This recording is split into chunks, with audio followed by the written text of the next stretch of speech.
Boa noite, doutor. Tudo bem? Tudo ótimo.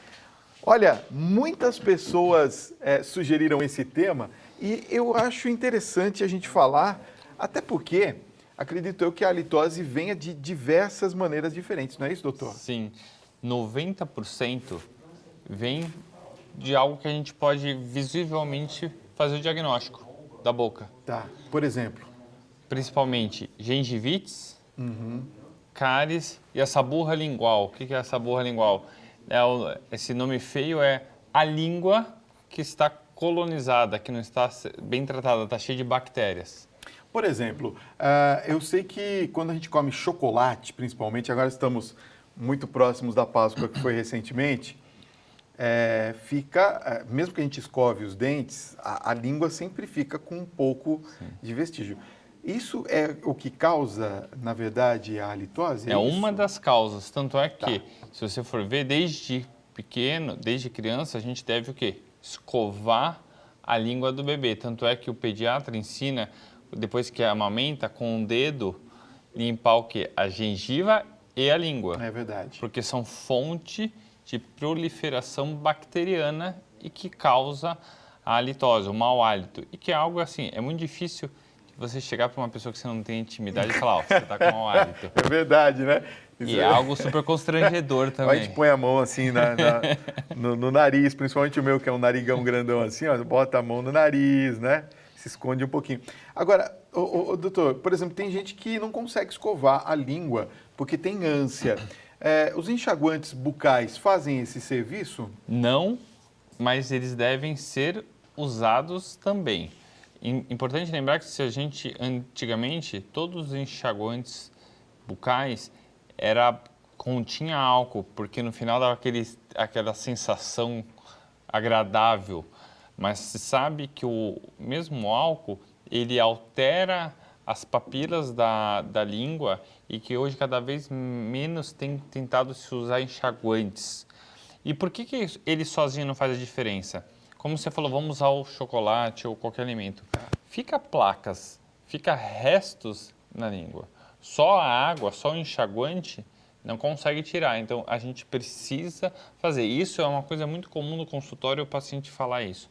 Eu não consigo escovar a língua. Que dá ânsia. Isso, eu sempre falo. Isso é uma coisa, é algo que a gente deve se tentar aos poucos e muitas vezes não se consegue com a escova, mas tem os limpadores de língua que eles são mais finos e provocam menos ânsia nas pessoas. Entendi.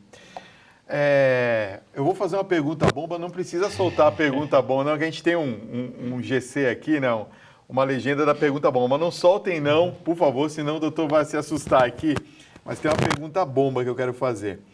O hálito, um mau hálito, passa pelo beijo? Ele passa de uma pessoa para outra? Não, porque se a gente está falando de bactéria de excesso, vamos supor, eu estou dizendo que vamos supor que o seu mau hálito foi que você tem a gengiva inflamada porque você não escova bem os dentes. Tá. Neste momento, você tem bactérias que produzem uma série de substâncias de mau hálito. Você beijou uma pessoa, tudo bem, ela vai adquirir essa bactéria. Mas se no dia a dia dela ela escova os dentes, passa o fio dental, tudo isso, acabou. Não vai passar, acabou. Todo mundo tem mau hálito, doutor? Todos. Se você for pensar isso, até o nenê tem. Todos nós que comemos, todos nós que ficamos muito tempo de jejum, vamos ter proliferação bacteriana. E vocês aqui, inconscientemente, já estão combatendo, porque toda hora, nos intervalos, vocês vêm e enchem nossa caneca de água. Está todo mundo aqui sempre bebendo água, que é uma das fontes, para a gente tratar isso. É mesmo? A água ajuda? Ajuda. Por quê? Constantemente, quando a gente bebe água, a gente vai estar limpando a boca. Tá. E dos pontos, quando a gente lista para os pacientes os pontos cruciais que a gente deve fazer é fazer a ingesta de uma grande quantidade de líquidos. Olha, doutor, tem muitas perguntas que já estão chegando aqui. Uma delas é a respeito de problemas estomacais. A gente pode atribuir o mau hálito a problemas estomacais? Menos de 5%. Sério mesmo? Sério. Menos de 5%? 5%. E é muito interessante que assim, os pacientes chegam, e isso é principalmente homem, chegam e falam assim, doutor, eu vim aqui porque minha esposa falou que eu tenho mau hálito, que eu devo estar com problema no estômago.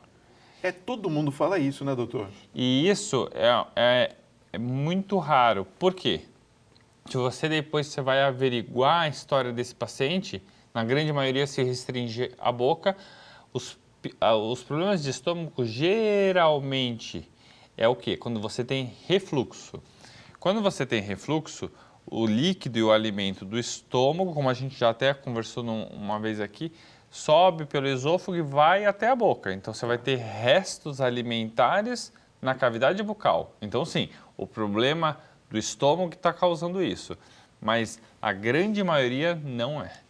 Inclusive, se não me falha a memória, a senhora até explicou a respeito daquela... Da portinha do esfíncter que eu falei. Isso. Ele tem um bloqueador, quer dizer, então o mau cheiro não tem como passar por ali. O mau cheiro não.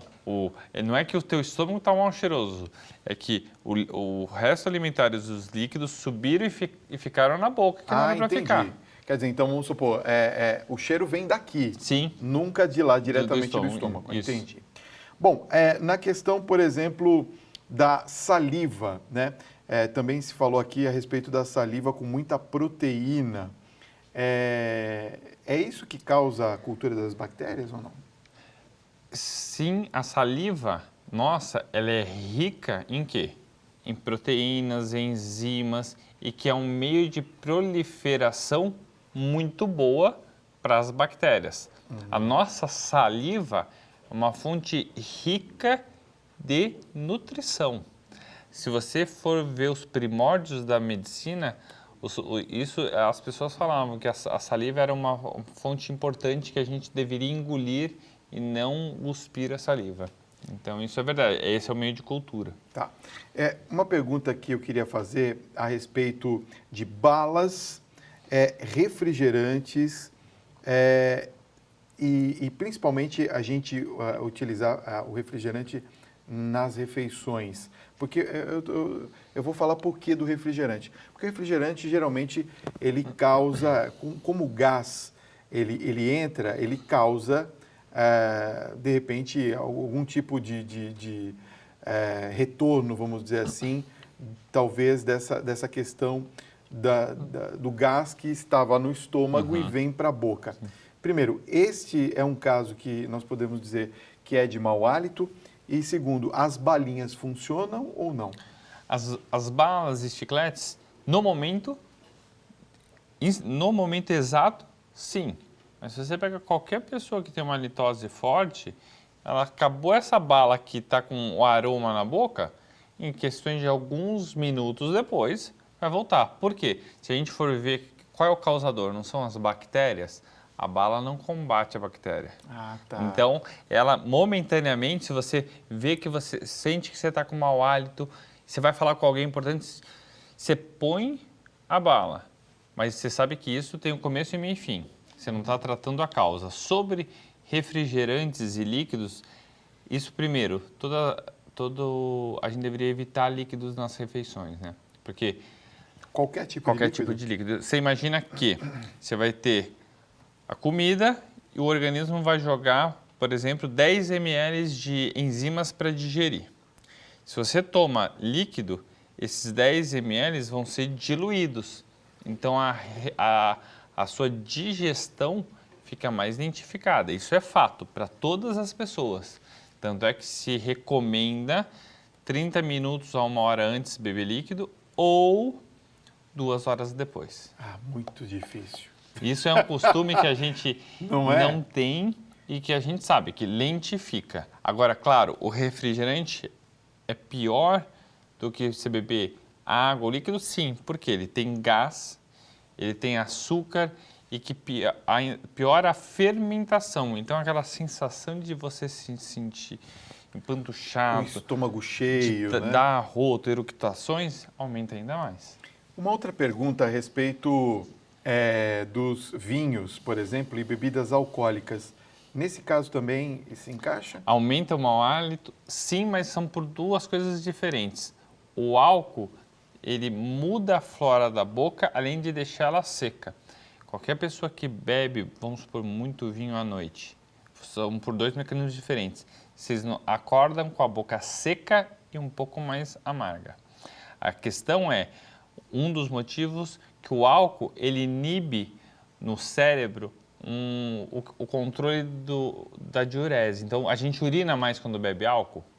Urina, todos urina nós. mais. Então, a gente, ao mesmo tempo, sofre uma desidratação. Tá. Então, a boca fica seca, além do álcool alterar a flora da boca. Então, ela é um causador de mau hálito? Sim. Vamos lá, então vamos tentar agora ajudar o telespectador. A telespectadora está falando, bom, vocês já falaram mal do nosso hálito. Qual que seria uma maneira eficaz de prevenção, por exemplo, do mau hálito, doutor? Coisa simples. Primeiro, comeu é igual escovar os dentes, comeu é igual passar fio Na dental. hora. E se você for ver, esse hábito a gente vê que é difícil porque hoje em dia na geração de saúde todo mundo fala, tem que comer de 3 em 3 horas, de 4 em 4 horas. Mas você não vê você escovar os dentes de 3 em 3 horas ou de 4 em 4 horas. Então, escovar os dentes, passar fio dental, escovar e higienizar a sua língua. Essa é a primeira parte. Segunda parte, fazer a ingesta de líquidos constantemente. A gente sempre preconiza de 15 a 20 minutos estar bebendo alguma coisa. Dentre os líquidos que a gente fala para beber, coisas caseiras e coisas de vó e que são comprovados hoje. Cravo da Índia, lembra que antigamente os avós botavam ou o cravo da Índia direto na boca ou na água. Folha de eucalipto de fazer chá ou 20 gotinhas de própolis num copo d'água. Eles têm um poder bactericida de combater as bactérias da boca. Então, além de ajudar a hidratar, ele combate o mau hálito, sim. São coisas extremamente naturais. A gente põe na água e toma. E vai tomando. Isso? O própolis, você pode pingar 20 gotas, ele fica praticamente sem gosto nenhum na água e você vai tomando. E folha de eucalipto ou cravo da Índia. Coloca na água, deixa ela aromatizada. E você vai fazendo a ingesta. Poxa, nunca tinha ouvido falar disso. E Sério, são coisas primeira naturais. vez. E são coisas que os Primeira avós vez. da gente faziam. Olha só, escovar os dentes. O flúor, ele ajuda... Sim. Ele ajuda tanto a combater o mau hálito, como, claro, na prevenção de cáries. Por isso que hoje, na própria rede de saneamento, é obrigatório ter. Tá.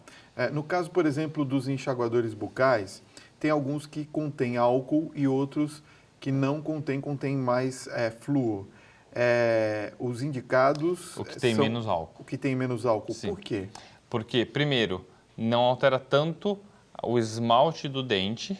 E segundo, como a gente mesmo falou, esse álcool, quando você usa 2, 3, 4 vezes ao dia, ele acaba alterando o quê? A nossa flora bucal. Então, além de, como a gente disse, alterar a parte da língua. Tá. Então, se puder fazer o uso, e isso naturalmente se tem. Se você pegar os enxaguadores bucais do passado, de 10 anos atrás de agora, são bem menos. Olha, a Rosângela está perguntando o que é mortificação pulpar. Tá certo esse nome? Sim. Essa mortificação pulpar Essa deve ter ido no dentista, né? é quando você tem, isso é uma pergunta bem técnica, é mais odontológica, mas quando você tem o quê? A morte da região, da raiz do dente, da pulpa, da raiz do dente.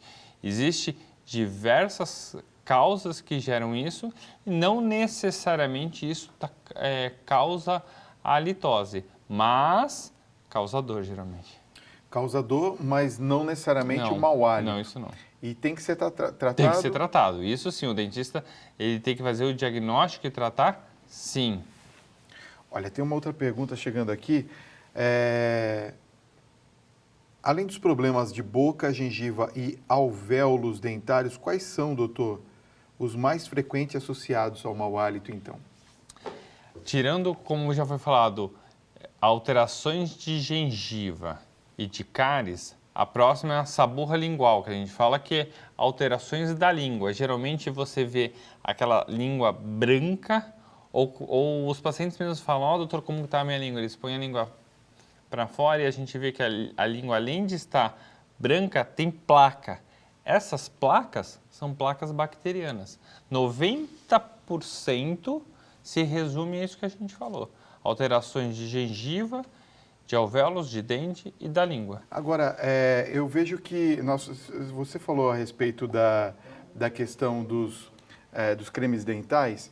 Eu vejo que muitas crianças não podem utilizar creme dental até os 2 anos, é isso? Sim, até os 2 anos e quando... Aquele com flúor. Isso.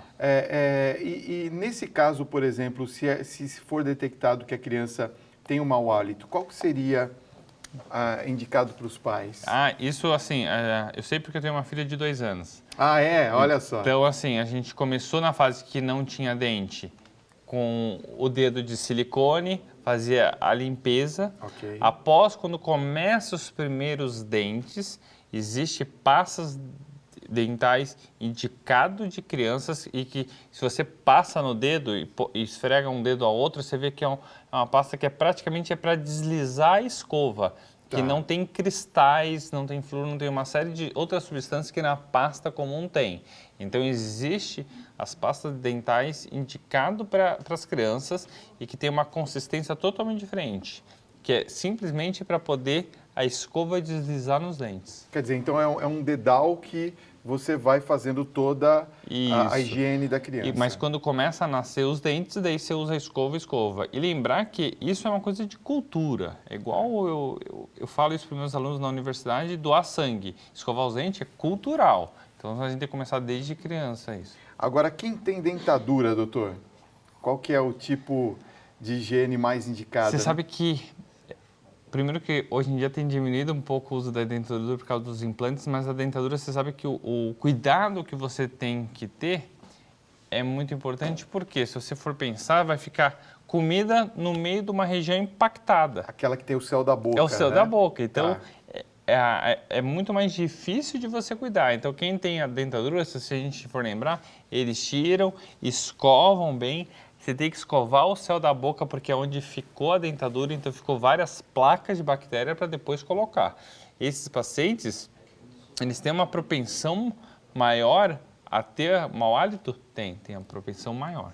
Então tem que fazer uma higiene mais adequada. Doutor Marcos Belotto, obrigado pela sua presença. Papo muito gostoso nesse feriadão, viu?